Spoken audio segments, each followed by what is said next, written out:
जय जगन्नाथ। हे मोर जगन्नाथ प्रेमी बंधुगण, आज महाप्रभुंकर दुर्लभ पद्मवेश।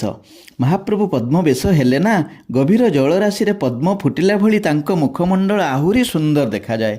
किंबदंती अनुजाई भक्त मनोहर दास मणिमांक दर्शन पाई बाटरे चाली चाली आसुथिले। शोष हेबारु एक पोखरीरु पानी पीवा समय रे गभीर जलराशि रे किछि पद्म फूल फुटिथिबार देखिले।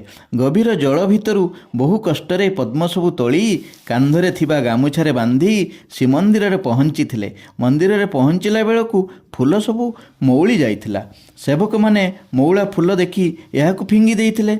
भक्त मनोहर बहुत मन दुखरे फेरिबा बाटरे बड़छता मठ निकटरे चेताशून्य हो जाइथिले।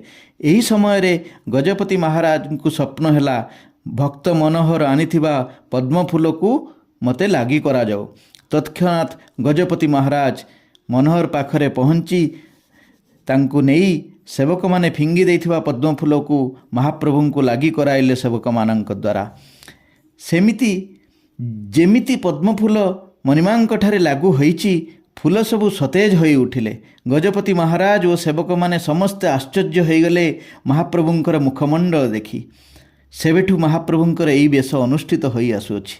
विश्वास रही यही वेश दर्शन कले अनेक पुण्य अर्जन हुए। प्रभु की लीलामय तुमर, तुम्हें पद्मलोचन पद्मनाभ, तुम्हें पद्मनयन पद्ममुख पद्मचरण सबु पद्म। हे प्रभु, एमिति तुमर लीला चली थाउ, समस्तंकर मंगल हो। एमिति सुंदर सुंदर जगन्नाथंकर कहानी सुनिया पई चैनल टी को सब्सक्राइब करंतु।